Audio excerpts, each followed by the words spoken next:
오늘부터 저는 약 한 3주 동안 시편의 몇 군데를 좀 선택하여서 7월 첫 번째 주까지 좀 살펴보고자 합니다.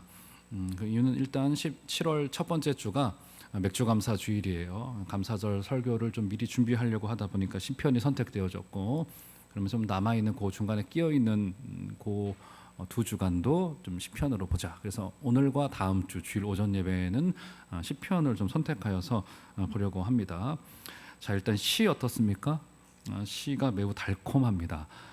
참 가능만 하다면 좀 시집을 옆에 하나 두고 매일매일 좀 시를 한 편씩 읽으면 마음이 좀 따뜻해지고 좀 좋을 텐데, 그렇지 못한 것이 참 우리의 삶이라는 것이 참 안타깝다는 생각을 하게 됩니다. 시 자체가 우리에게 함축의 언어로 메시지를 전달하는 거죠. 여러분 아시는 바대로 우리 교회에는 시인이 몇 분 계세요. 문단에 등단하신 분도 계시고요. 그래서 그분들이 문단에 등단하거나 등단하지 못했거나 공이 저에게 이제 그 시집을 몇 권 주셔가지고 읽어보았습니다. 네, 그분의 이제 생각과 거기에 감정이 고스란히 담겨져 있는데 알듯 모를 듯한 언어들로, 함축의 언어들로 뭔가를 묘사하고 있는 것을 제가 읽을 수 있었습니다. 시라는 형식은 매우 독특하고도 특별하죠. 성경의 시도 사실 다르지 않습니다. 함축의 언어로 내용을 전달합니다. 오늘 특별히 이제 1장의 이 시편 1편의 이 6절의 짧은 시 중에서도 몇 가지 중요한 이제 구도가 등장하기도 합니다. 함축의 언어가 등장하기도 해요. 여기는 운율도 있고요. 그리고 운율에 따른 강조점도 보이게 됩니다. 특별히 이제 시편 1편은 이제 대꾸법 혹은 대조법 등의 방식이 등장하면서 무언가를 강조하려고 하고 있어요. 그러니까 운율이 등장하고 이런 대꾸나 대조가 등장한다는 것은 이 시인이 뭔가를 지금 강조하고 싶은 거예요. 그 강조점을 찾아내는 것이 또 우리의 뜻이리라 생각이 되어지고, 게다가 이 시편은 그냥 보통 시가 아니고 성경에 기록된 시이기 때문에 여기에는 굉장히 중요한 몇 가지 신학적인 내용, 우리의 신앙을 위한 굉장히 중요한 정수들이 한 단어 한 단어 속에 담겨져 있더라. 이렇게 우리가 볼 수 있습니다. 사실 시편이 잘 읽히는 것은 사실이에요.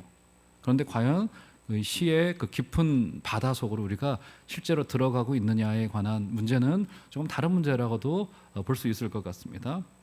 어떤 분의 표현을 보니까 이 시편을, 특별히 이 시편 1편부터 시편 150편까지 시편을 전체를 영혼의 해부학이다 이렇게 표현을 하더라고요. 영혼을 해부해 놓는다는 거예요. 그러니까 시만큼 우리의 영혼을 잘게 쪼개어서 우리의 속살을 전부 다 드러내 놓는 것이 없더라, 이런 표현인 거겠죠. 시편을 보면 어떻습니까, 여러분? 이 고뇌 속에, 진저리 치는 이 곤고함 속에 겪었던 영혼의 상처들이 그대로 드러나고 있고요. 특별히 다윗의 시들이 그렇죠. 그리고 하나님께서 그의 그 상처난 영혼을 어떻게 어루만지고 계신가 또한 우리가 볼 수 있는 것이 시라고 우리가 말할 수 있습니다. 자, 오늘 우리는 이제 시편 1편을 오늘은 좀 묵상하고자 합니다. 시편 1편은 시편 150편 전체의 출입문이라고 어떤 분 표현하더라고요. 무슨 말이죠? 시편 1편을 제대로 이해하지 않고서는 시 전체에 대한 발을 들여놓을 수 없다라고 말할 정도로 시편 1편은 시편 전체의 서론이면서 출입문의 역할을 하고, 반드시 시편 1편의 문을 열어야지만이 이것이 우리에게 무엇을 말하고 있는지에 대해서 우리가 잘 알고 있어야지만이 시편 150편 전체에 관한 이해에 우리가 도달할 수 있겠다. 이런 이 메시지의 향방이 이제 여기서 보여온다, 이렇게 볼 수 있는 겁니다. 시편 1편은 매우 흥미로운 몇 가지의 구조를 우리에게 보여주고 있습니다. 몇 가지만 말씀을 드리면, 일단 시편 1편의 첫 자음이 알렙이라고 하는 히브리 말로 되어져 있어요. 알렙. 이것은 히브리 알파벳의 첫, 우리로 말하면 A예요. A. 영어로 말하면 A입니다. A 단어로부터 시작이 되어져서 시편 1편이 맞춰지는 6절의 맨 끝 자음은 타우라고 하는, 우리로 말하면 영어로 말하면 Z입니다. A부터 Z로 되어져 있어요. 그래서 어떤 분은 이에 대하여서 이 시편 1편이 이런 언어 유희를 통하여서 우리 인생 전체를 조망하려고 하고 있다고 표현하기까지 하더라고요. 그러니까 A부터 Z까지 우리도 그런 이야기를 하잖아요. 아, A부터 Z까지 다 망했어. A부터 Z까지 다 좋아. 뭐 이런 표현 하지 않습니까? 이거 알렙부터 타우까지. 그죠? 뱃속에 있는 태아에서부터 저 무덤에까지 뭐 이런 식의 표현이라고도 볼 수 있을 것 같습니다. 그러니까 시편 1편은 우리에게 묵상이라고 하는 한 가지의 주제를 주고 있는 것만 같지만 그게 아니라 사실은 우리 인생 전체가 어떤 태도와 어떤 방향을 결정해야 되느냐를 이제 보는 거예요. 그러니까 시편 1편은 우리 인생의 태도를 결정한다는 거예요. 이게 굉장히 중요해요. 제가 참 이 말에 동의가 되고 공감이 되는 것 중에 하나가 뭐냐면 얼마 전에 한 영상의 클립을 봤습니다. 우리나라에 꽤 유명한 남자 배우가 나와서 인터뷰를 하던 중에 그런 인터뷰를 하더라고요. 자기는 후배들에게 그 연기라고 하는 게 뭔가 이제 내 대리 역할을 해주는 거잖아요. 그러니까 그 철학을 가지고 있는 연기자들은 남의 인생을 대신 사는 것을 사람들에게 보여줌으로써 인생이 무엇인가를 말하는 거란 말이에요. 그러니까 연기가 이게 보통 작업이 아닌 거예요. 근데 그분이 하는 이야기가 뭐냐면 후배들을 볼 때 자기는 후배들이 연기를 못하는 것은 상관없대요. 그래서 고치면 되고 발전시키면 된다는 거예요. 그런데 연기를 우습게 여기는 태도는 받아들이기가 너무 힘들대요. 그럼 그때는 자기는 꼭 한마디씩 한다고 하더라고요. 이 시편 1편도 마찬가지입니다. 우리의 인생이 얼마나 괜찮냐, 얼마나 멋지냐, 혹은 얼마나 풍성하냐 그것을 이야기하고 있는 게 아닌 거예요. 이것은 전반적으로 우리 인생의 하나님 앞에서의 우리의 태도가 어떻냐, 그죠? 하나님 앞에서 우리가 서가야 될 우리의 모습을 우습게 여기지 않고 얼마나 진중하게 그 앞에 서 있느냐의 문제를 우리에게 이야기해주고 있다는 점에서 시편 1편은 굉장히 중요하다는 겁니다. 그죠? 그래서 알렙부터 타우까지 A부터 Z까지를 전부 다 이야기하는 거예요. 그러니까 사실은 우선 기독교의 속성과도 굉장히 유사하다고 볼 수 있어요. 기독교 우리가 믿고 있는 진리라고 하는 것이 무엇이죠? 우리의 인생의 큰 파이 중에 한 조각이 아니라는 거예요. 그러니까 우리의 인생에 여러 가지 것들이 있을 거예요. 우리 인생에 다가오는, 그죠? 자녀를 키워내고 직장을 나가고 가정생활을 해나가고 진급을 하고 사업을 시작을 하고 사업을 확장을 하고 자녀들이 진학을 하고 취업이 되고 결혼을 하고 모든 인생의 문제들이 있을 겁니다. 그 n분의 1이 아니라는 거예요. 진리라고 하는 게. 그러니까 우리의 포켓 속에 하나 넣고 있다가 꺼내서 어려운 순간에 쓰는 진리의 요술램프가 아니라는 것이죠. 이게 뭐죠? A부터 Z까지, 알렙부터 타우까지, 이것은 사실 우리의 인생의 전체를 말하고 있는 거예요. 그래서 시편 1편은 사실은 뭐 말씀 잘 읽으라고 하는 모양이구나, 묵상 잘 하라고 하는 모양이구나, 이것을 말하는 것이 아니라 하나님 앞에서의 우리의 중대한 우리의 태도가 무엇이냐는 것을 우리에게 말해주고 있습니다. 또 한 가지의 구조가 있어요. 자, 알렙부터 타우라고 하는 이 워드 플레이로 그런 메시지를 전달했다고 한다면 또 한 가지의 구조가 보여오는데 그 구조가 뭐냐면 여러분들도 다 눈에 띄다시피 여기 의인과 악인 사이에 대구 대조가 등장하고 있습니다. 굉장히 의도적이에요. 그러면서 이 둘을 교차하여서 계속 비교를 해주고 있습니다. 그래서 독자로 하여금 진짜 행복한 자가 누구인지 그 가운데 선택하라는 시인의 의도가 담겨져 있어요. 그죠? 지금 의도적으로 의인과 악인에 관한 이야기를 계속하고 있어요. 악인은 바람에 날리는 겨와 같대요. 그가 심판을 견디지 못하게 될 것이다라고 경고해 놓고 있습니다. 의인은 어떻습니까? 옮겨 심겨진 나무로서 그 열매가 철을 따라서 풍성하게 될 것이다라고 하는 약속이 주고 있단 말이죠. 그래서 이 둘 중에 고르라고 우리에게 촉구하고 있고요. 사실 행복한 인생의 집이라고 하는 곳에 들어가는 문이라고도 시편 1편이 볼 수 있게 되는 겁니다. 자, 그래서 지금부터는 저와 전체 뭐 한 절 한 절을 아주 꼼꼼히 보시면 좋겠지만 아주 중요한 점들을 몇 가지를 좀 자세히 좀 살펴보면서 오늘 말씀에 좀 은혜를 좀 누리고자 할 텐데요. 자, 먼저 1절을 한번 보실까요? 1절. 자, 1절 한번 다 같이 우리 한 소리로 읽어보도록 하겠습니다. 시작. 복 있는 사람은 악인들의 꾀를 따르지 아니하며 죄인들의 길에 서지 아니하며 오만한 자들의 자리에 앉지 아니한다고 말합니다. 자, 오늘 본문이 이제 우리말로는 복 있는 사람은 이렇게 시작을 합니다. 그래서 이 말이 자칫 우리에게 오해를 줄 수 있어요. 어떤 오해를 줄 수가 있냐면 일단 복이라고 하는 단어로 지금 시편 1편과 시편 전체가 시작되는 듯 보인단 말이죠. 그리고 복 있는 사람은 이라고 하는 말 속에 이미 우리 마음속에는 어떤 잘못된 전제를 가지고 등장을 하냐면 내가 복 있는 사람이 되기 위하여서는 이 뒤에 적혀진 내용들을 해야만 되는 거구나라고 하는 조건절로 이것을 생각을 한단 말이에요. 왜냐하면 일단 복이라는 단어 자체가 굉장히 강렬해요. 복 싫어할 사람 있겠습니까? 그렇죠? 세상 사람 누구나 다 복을 좋아합니다. 영어에서도 영어를 쓰는 사람들도 이 blessing이라고 하는 단어를 인사말로 쓸 정도로 굉장히 이 복이라고 하는 단어는 동서고금을 막론하고 모두 다 좋아하는 표현인 거란 말이죠. 굉장히 강렬해요. 그리고 우리말로 번역되어져 있는 표현 자체가 복 있는 사람은 이렇습니다라고 말하고 있기 때문에 복 있는 사람이 되기 위하여서는 이래야 되겠구나라고 하는 생각이 들어지기가 쉬운데, 자, 그런데 이 번역은 그렇지 않아요. 제가 이것을 조금 더 우리 직역하여서 원어 그대로 번역을 해드리자면 이렇습니다. 일단 여기 감탄사가 등장합니다. 오, 우와, 이렇게 시작을 해요. 오, 악인들의 꾀를 따르지 아니하. 이게 사실은 시답게 읽어야 되는데 저처럼 무미건조하게 읽으시면 안 되는데 제가 연기를 못하겠네요. 오, 악인들의 꾀를 따르지 아니하며 죄인들의 길에 서지 아니하며 오만한 자들의 자리에 앉지 아니하는 사람은 복되도다. 이렇게 선포하고 있는 거예요. 다시요. 오, 악인들의 꾀를 따르지 아니하며 죄인들의 길에 서지 아니하며 오만한 자들의 자리에 앉지 아니하는 사람은 복되도다. 면서 지금 복을 선포하고 있는 거예요. 지금 여기서는. 그러니까 복이라고 하는 표현이 워낙 강렬하다 보니까 이게 지금 뭐라고 해야 될까요? 조건절로 다가오고 너무 좋은 것이다 보니까 나에게는 아직 오지 않았다고 생각하는 경우들이 많단 말이에요. 근데 여기서는 복되도다라고 하고 축하해주고 박수 쳐주면서 이 시편을 열어간다는 점이 굉장히 중요해요. 바로 이거예요.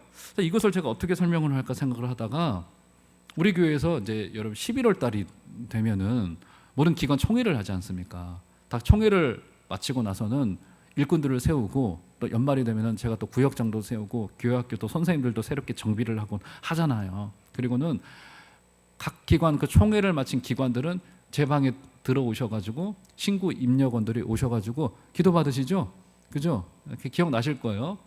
그러면 제가 거의 대부분 문을 열어드리면서 제가 제일 먼저 하는 행동이 뭔지 기억나시나요? 기억나세요, 여러분? 여러분들은 전혀 기억 안 나시겠죠? 저는 또렷이 기억하고 있습니다. 제 방 문을 두드리시면 제가 문을 열어드리면서 항상 신구 임력원들이 신발을 벗고 들어오시면서 제가 이 박수를 쳐드려요. 박수를. 그런데 그 들어오신 분들의 얼굴을 보면 억지로 잡혀가지고 회장, 부회장, 총무 하기 싫은데 잡혀가지고 얼굴이 굳어져 계신 분도 계시고, 사실은 제가 눈치껏 그런 거 제가 나름 눈치가 있어가지고 그게 보입니다. 그게 하기 싫은데 억지로 떠밀려가지고 하게 되신 거예요. 딱 보니까 저한테 하시는 말씀도 투덜투덜 되시고 막 그런 분들도 계신단 말이에요. 그죠? 그럼에도 불구하고 제가 거의 예외 없이 다 박수 쳐드립니다. 들어오실 때 다 박수 쳐드려요. 축하합니다. 잘 되셨습니다. 바로 이 뜻이에요. 이게 복 있는 사람은 하면 우리가 복을 받기 위해서 그 다음에 해야 될 것을 나열해야 될 것 같아요. 그런 마음이 들어온단 말이죠. 근데 오늘 본문의 1절은 그게 아니에요. 이것은 이미 축하로 시작됩니다. 잘하셨습니다. 축하합니다. 이 말은 어떤 의미죠? 이미 어떤 전제가 담겨져 있는 거예요. 이미 성도라고 하는 당신은 이미 복되어진 존재라고 하는 사실이 여기 담겨져 있다는 거예요. 그러니까 박수치며 시작하는 거예요. 당신은 지금 복되십니다. 복되도다. 지금 그 이야기를 하고 있는 거예요. 그러니까 우리는 이 순서를 바꿔야 돼요. 내가 복을 받기 위하여 더 좋은 성도가 되기 위하여 몸부림치고 애쓰는 것이 필요 없다는 이야기는 아니에요. 그건 필요합니다. 우리 때로는 그런 영적인 채찍질이 필요해요. 그런데 그것보다 훨씬 더 우리 앞에 전제되어져야 되는 것이 이미 우리가 복되어진 존재라는 것이 인정되어지고, 지금 성경은 그 사실을 향하여서 우리에게 박수를 쳐주고 복되도다, 복되십니다, 당신은 그런 분이신 거예요 라고 하는 박수를 쳐주고 그 축하를 해주고 있는 거란 말이죠. 자, 그러면 뭘 축하하는지도 좀 봐야 되겠죠. 한번 볼까요? 자, 1, 2절 보시면, 자, 1절 다시 보시면, 복 있는 사람은 악인들의 꾀를 따르지 아니하며 죄인들의 길에 서지 아니하며 오만한 자들의 자리에 앉지 아니하고, 자, 2절 다 같이 시작. 오직 여호와의 율법을 즐거워하여 그의 율법을 주야로 묵상하는도다. 자, 1, 2절을 요약하자면 악인들과 같지 않고 율법을 즐거워하여 묵상하고 있기에 당신은 정말 행복한 분이시군요. 당신은 정말 복받으신 분인 것이 확실하군요. 지금 이 이야기를 하고 있는 거예요. 그러니까 지금 악인들과 같지 않다는 것과 말씀을 묵상하고 즐거워한다는 것이 쌍으로 지금 평행구조로 등장을 하고 있습니다. 악인들과 같지 않고 율법을 악인들의 꾀를 따르지 않고 죄인들의 길에 서지 않고 오만한 자들의 자리에 앉지 않는 것이 율법을 묵상하여 즐거워하는 것과 지금 동일선상에서 등장하고 있다고 하는 거란 말이죠.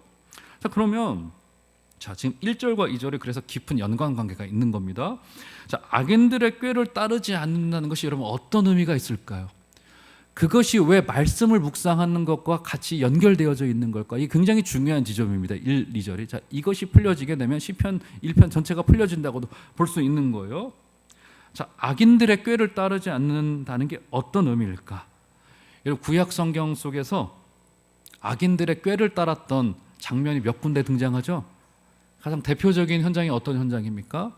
우리 이제 다음 주, 이제 이번 주 금요일 혹은 다음 주 금요일쯤에 등장하게 될, 언제죠? 아니군요. 몇 주 뒤겠군요. 언제죠? 솔로몬의 아들 르호보암이 왕으로 등극하였을 때 사무엘 상에 보면 그 이야기가 곧 등장하게 될 겁니다. 아직은 나라가 불안정했어요. 그래서 그가 어떻게 하죠? 여러 군데 나름 지혜를 구하는 모양새는 취해요. 그래서 그가 진짜 들어야 될 이야기를 들었어야 됐어요. 근데 그가 듣지 않아요. 근데 그리고 나서 누구를 따르게 됩니까? 잘못된 사람들의, 악인들의 탐욕스러운 측근의 말을 따르게 됩니다. 그래서 그것 때문에 나라가 두 쪽으로 갈라지게 되는 계기가 되어지죠. 이게 악인의 꾀예요. 그러니까 여기서 악인들의 꾀를 따르지 않는다는 것은 잘 듣는 태도예요. 이게 굉장히 중요합니다. 제가 이제 우리 성도님들을 만나보면요, 물론 이제 저는 어쩔 수 없이 듣는 입장에 있을 수밖에 없습니다. 근데 저를 특별히 목양실 문을 두드리면서까지 저를 찾아오는 분은 얼마나 결심을 많이 하셨겠어요. 오셔가지고 이제 저에게 이제 그 아픔에 관한 이야기들과 기도 제목들을 나누기도 하시고, 어제도 예상하지 못했던 우리 교회 권사님 한 분이 전화를 주셔서 누구에게도 공개할 수 없는 아픔에 관한 이야기를 나누시면서 꼭 목사님 기도를 해달라고 부탁을 하시더라고요. 그렇게 이제 이야기할 수밖에 없어요. 그런데 어떤 성도님들은 가끔 저의 이야기를 해달라고 해요. 목사님은 어떻게 생각하세요? 근데 거기까지가 이렇게 넘어가지는 게 쉽지 않습니다. 여러분, 일상생활에서도 마찬가지실 거예요. 많은 사람들이 말하고 싶어 해요. 혹은 말하지 않더라도 잘 듣지 않습니다. 왜냐하면 듣는 일이, 저는 듣는 일이 직업이기 때문에 성도님들과 저 사이에서는 말이죠, 이 강단에서 말고는 저 같은 사람 또 말수가 많은 사람은 아니거든요. 근데 이 듣는 일이 굉장히 영적으로 피곤합니다. 특별히 저에게 무언가를 말하시는 분들은 좋은 일이라기보다는 대부분 다 어려우신 일들, 힘든 일들, 그게 통화, 전화기, 수화기 너머로 들려오기도 하고 그런단 말이죠. 근데 때로 과한 경우가 있어요. 때로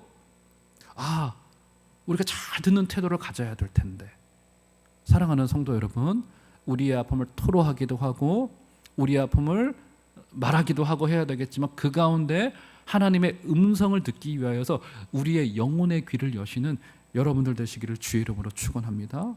그렇죠? 그래서 오늘 여기서 악인들의 꾀를 따르지 않는다는 것은 하나님의 음성을 잘 듣는 태도예요. 그래서 2절과 제가 연결된다고 한 겁니다. 한번 보실까요? 2절 보시면 오직 여호와의 율법을 즐거워하여 그의 율법을 주야로 묵상하는 도다라고 하면서 지금 하나님의 말씀을 묵상하고 그 음성을 듣는 일로 진짜 복 있는 사람들의 태도를 말하여 주고 있는 거라고요. 그러니까 지금 복 있는 사람에 대하여 시편 1편은 굉장히 분명한 입장을 내놓고 있는 거예요. 하나님의 말씀을 듣는 자, 묵상하는 자인 겁니다. 묵상하는 자인 거예요. 사랑하는 성도 여러분, 이번 한 주간을 보내시는 동안에도 하나님의 음성 듣기를 사모하여 주시고 그의 말씀을 숙고하고 묵상하시는 여러분들 되시기를 꼭 부탁을 드리겠습니다. 그래서 우리 성경 읽기, 우리 공동체 성경 읽기 하고 있으니까 우리 정 안 되면 유튜브로 여러분 들으실 수 있잖아요. 편안하게 손가락 하나만 클릭하시면 하루 분량 한 15분 전후에서 들으실 수 있어요. 하나님의 음성을 끊임없이 들으시는 묵상, 그리고 묵상하시는 여러분들 되시기를 꼭 부탁을 드리겠습니다. 자, 묵상이래요. 묵상일 수밖에 없어요. 악인들의 꾀를 따라가지 않기 위하여서는 들어야 됩니다. 듣는 태도가 굉장히 중요해요. 그것을 성경에서는 묵상이라고 이야기를 합니다. 자, 그런데 여기서 묵상이라는 게 뭘까 하는 거예요. 우리가 흔히 묵상이라는 것을 고요한 중에, 그러니까 이제 과거에 그래서 이 큐티라고 하는 말이 잘못된 것 같아요. 이제는 저는 그렇게 생각합니다. 우리 큐티라고 하는 게 영어로 quiet time이잖아요. 조용한 시간이라고 하는 것을 묵상이라고 생각을 했어요. 저는 어떤 의미인지는 알겠어요. 고요한 중에 홀로 하나님의 말씀을 읽고 기도하는 시간을 가지는 건 맞아요. 근데 그게 묵상이라고 하는 뜻과는 사실은 거리가 좀 있습니다. 그래서 묵상이라고 하는 히브리 말은 하가라고 하는 말인데 이 단어는 기본적으로 성경을 경전을 소리내어 읽다는 뜻입니다. 여러분, 제가 여러분들께 제안 드려 볼게요. 제가 그 영국 유학 중에 굉장히 마음이 곤고한 시절이 좀 있었습니다. 힘들고 뭐 애들은 숨풍숨풍 나왔는데 미래는 보이지 않고 이럴 때 제가 했던 것 중에 하나가 뭐냐면 성경을 소리내서 읽었어요. 여러분, 그런 경우 많이 없으실 거예요. 내 입으로 소리내서 성경을 읽는 게 이게 상당히 시간이 걸립니다. 읽는데. 근데 제가 몇 개월을 하루에 한 30분, 1시간씩 소리내서 성경을 읽었어요. 이게 꽤 은혜가 됩니다, 여러분. 우리가 은근히 소리내서 성경을 읽는 적이 교회에서 함께 합독할 때 말고는 잘 없어요. 그냥 눈으로 읽어갑니다. 눈으로 읽어가면은 놓치기가 쉬워요. 이게 하가라고 하는 이 묵상이라고 하는 이 말이, 여기서 이 묵상하는 도다라고 하는 이 말이 기본적으로 소리내서 읽다는 뜻을 가지고 있기 때문에 이 단어는 조용한 중에 뭔가 노트를 꺼내서 뭔가 필기를 하면서 하나님의 말씀을 묵상한다, 이 뜻이라기보다는 매우 역동적인 의미를 가지고 있다, 이렇게 볼 수 있는 거예요. 다른 성경 속에서는 이 묵상이라고는 이 단어가 여러 가지 용례로 활용되어졌는데 여러분 나중에 한번 찾아보세요. 이사야 38장 14절에서는 비둘기 울음소리로 묘사되기도 했고요. 그리고 이사야 31장 4절에서는 사자가 으르렁거리는 소리로 쓰였고요. 시편 35편 28절에서는 인간이 탄원으로 막 부르짖는 목소리 등으로 활용된 것이 이 묵상이라고 하는 단어. 여러분 어떻습니까? 우리말 어감의 묵상과 좀 달라요. 그죠? 어떤 뜻이죠? 절절한 중에 나도 모르게 튀어나오는 이런 소리인 거예요. 막 그런 소리 나올 때 있잖아요. 그러니까 묵상은 굉장히 역동적이고 굉장히 처절하고 절절한 중에 나도 모르게 튀어나오는 영혼의 해부학이라고 하는 말이 딱 맞아요. 우리 시편이. 사랑하는 성도 여러분, 하나님 앞에 이런 태도를 가지시고 하나님이 우리를 툭 치시면 억하고 반응하시게 되시는 여러분들 되시기를 주의 이름으로 축원합니다. 그렇기 때문에 묵상은 하나님의 말씀을 읽어가고 그 앞에 서는 것은 선택의 문제가 아니에요. 이것은 우리의 생사가 달린 문제예요. 마치 밥 하루 세 끼를 먹지 않으면 우리 영혼이 곤고해지고 힘들어지잖아요. 우리 육신이 곤고해지고 힘들어지잖아요. 그 똑같은 마음과 태도를 가지시고 하나님 앞으로 달려나가 주시는 여러분들 되시기를 주의 이름으로 축원합니다. 자, 그렇게 말해주고 있는데요. 자, 그러면 그것과 대조하여서 의인은 하나님의 말씀을 묵상하는 자들이에요. 그러면 악인들은 어떻느냐는 거예요. 악인들을 묘사하고 있는데요. 다시 1절을 보시면 1절에 굉장히 재미있는 구조를 가지고 있는데요. 자, 1절 다시 한번 읽겠습니다. 시작. 복 있는 사람은 악인들의 꾀를 따르지 아니하며 죄인들의 길에 서지 아니하며 오만한 자들의 자리에 앉지 아니하고 라고 지금 묘사해 놓고 있는데, 여기 몇 가지 특징이 등장하는데, 일단 여기서 악인을 세 종류로 묘사하고 있죠. 처음은 어떻게 묘사하죠? 악인. 두 번째 뭐라고 묘사하죠? 죄인. 세 번째 오만한 자예요. 여러분 기억하시길 바랍니다. 첫 번째 누구라고요? 악인. 두 번째 죄인. 세 번째 오만한 자라고 묘사하고 있습니다. 자, 이것은 다양하게만 표현하는 것이 아니라 일단 악인은 어떤 뜻을 가지고 있냐면 일반적인 불신자, 불경건한 자를 뜻할 때 이 악인이라고 하는 표현을, 이 히브리 말을 썼고요. 두 번째 죄인은 의도적으로 일부러 죄를 범하는 자라고 하는 습관적인 범법자라고 하는 뜻을 가지고 있습니다. 이 죄인은, 그죠? 그 다음에 오만한 자는 또 다릅니다. 이들은 의인을 조롱하고 의도적으로 파괴하는 자들입니다. 의인을 조롱하는 자들이에요. 그래서 어떤 학자는 이 오만한 자를 냉소적인 자유사상가다, 그죠? 아주 이게 이론적인 무장을 갖춘 무신론자들이요, 불신자들이다. 이 의인을, 성도를 조롱하는 자들이다라고 하는 뜻을 가지고 있고, 하나님을 적극적으로 대적하는 자들이에요. 제가 이 설명 왜 드린 거죠? 여러분 어떻습니까? 악인, 죄인, 오만한 자가 어때요? 점층법 구조를 활용하여서 점점 더 심화되어지고 악화되어지고 있는 것을 묘사하고 있는 거예요. 자, 그것이 또 어떻게 드러나고 있냐면, 잘 보세요. 자, 1절 다시 보시면 악인들은 악인들의 꾀를 따른대요. 그죠? 따른다는 표현이 등장하고요.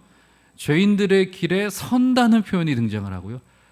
따르다가 그 자리에 멈춰 서요. 그리고 오만한 자들의 자리에 틀어 앉아요. 따르다가 멈추어 서고 그 자리에 틀어 앉아요. 주저앉아요. 그죠? 자, 이것도 지금 점층법의 구조로 강조를 해놓고 있는 거예요. 지금 이 구도가 보이시죠? 그죠? 여러분 어떻습니까? 죄라는 게 어때요? 죄는 이렇게 시도해 보다가요, 나중에는 익숙해지게 되고요, 끝내는 생활 방식이 됩니다. 그러니까 지금 죄는 점점 더 확장되고 강화되어지는 것을 볼 수 있어요.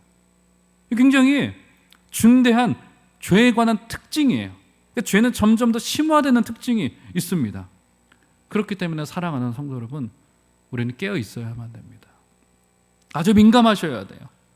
죄에 있어서만큼은 민감하게 깨어 있으셔서 한 발자국도 악의 모양이라도 우리가 쫓아가지 아니하시는 여러분들 되시기를 주의 이름으로 축원합니다.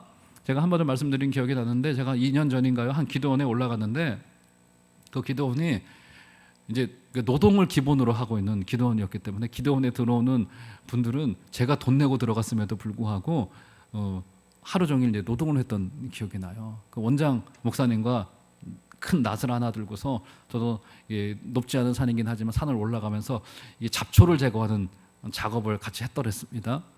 그 목사님이 하나님이 창조하신 자연 세계를 보시고 깨달은 게 한 가지가 있대요. 이게 뭐냐면, 귀중한 꽃은 가꿔져야 자란대요. 귀중한 꽃은 가꿔져야지.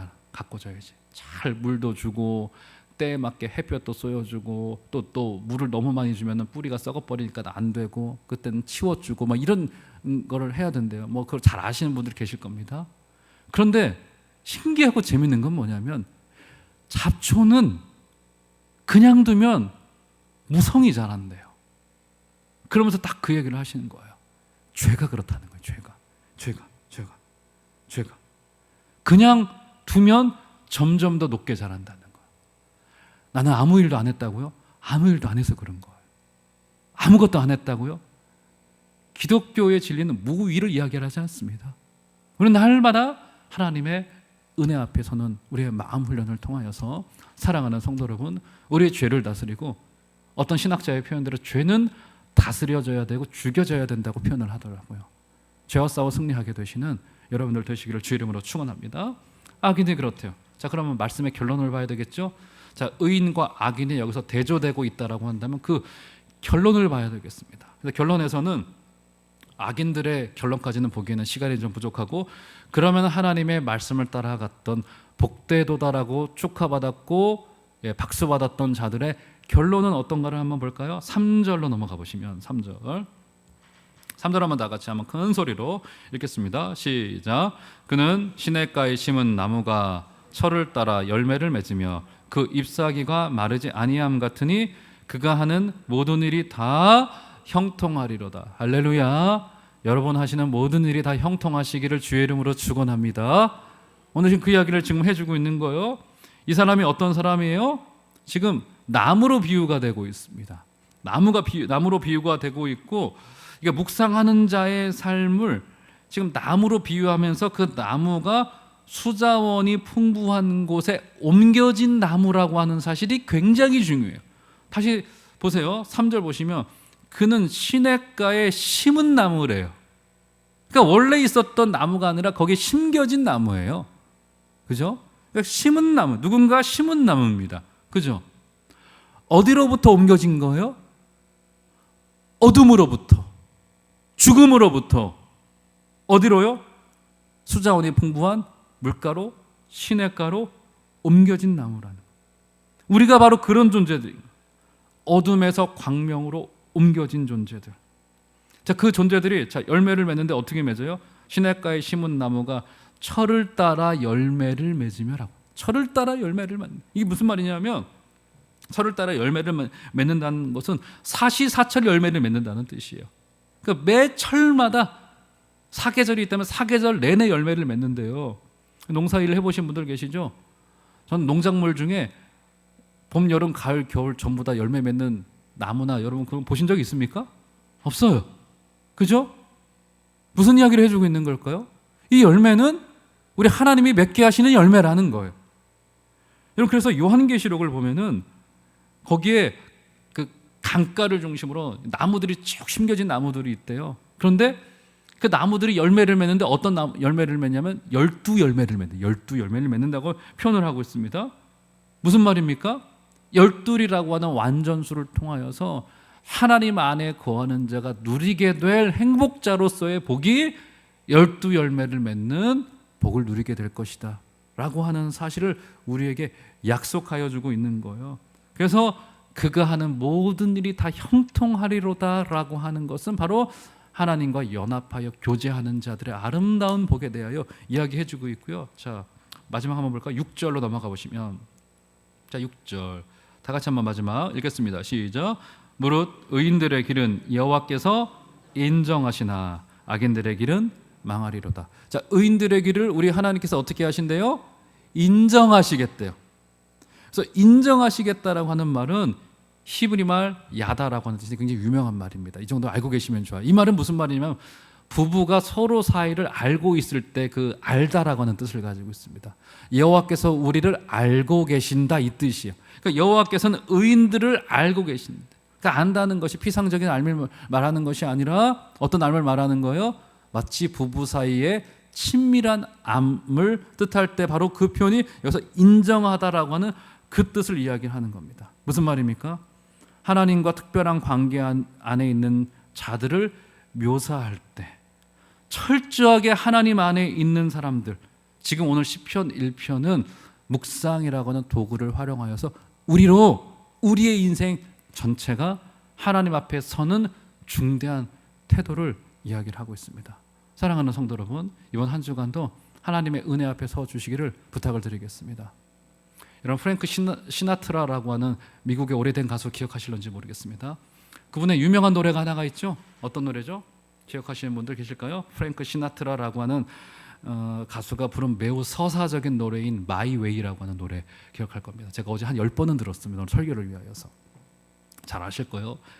매우 웅장하고도 감동적인데요. 저는 그저 음으로만 들었지 이게 어떤 가사 내용인지를 잘 몰랐어요. 어제 이제 영어로 된 가사를 쭉 한번 살펴보았더니 이게 아메리칸 드림을 이제 이룬 자수성가한 남자에 대한 강인한 개인에 대한 그 찬가를 불러주고 있더라고요. 그 어려운 시기를 거쳐온 인생의 이제 마지막 즈음에 도달한 그 남자를 향한 박수를 보내주고 있습니다. 그는 자기가 원하는 모든 것을 다 다 이룬 남자였었어요. 굉장히 멋있는 사람으로 자신의 힘으로 광야에 길을 낸 사람들을 향한 찬가라고도 볼 수 있고요. 그러니까 음도 굉장히 웅장하고 서사적이면서 굉장히 아름답고 또 프랭크 시나트라의 목소리가 얼마나 그 진중한지 몰라. 마치 한편의 그 종교의 음악을 듣는 듯한 느낌이 들 정도예요. 그런데 아마 시편 1편은 이 사상에 대한 가장 강력한 반대 논증일 것입니다. 시편 1편은 우리 스스로 길을 선택하면 반드시 파멸이 따라올 것을 말하고 있습니다. 다른 길, 즉 하나님의 교훈이 지시하는 길에만 소망이 있음을 우리에게 말해주고 있어요. 이번 한 주간 동안에도 하나님 앞에 서주시는 여러분들 되시기를 부탁을 드리겠고, 하나님의 은혜가 저와 여러분들의 인생을 지배하여서 이 어두운 땅 가운데 하나님의 은혜의 역사가 넘쳐나게 되시는 복된 은혜 또한 있게 되기를 주의 이름으로 축원합니다.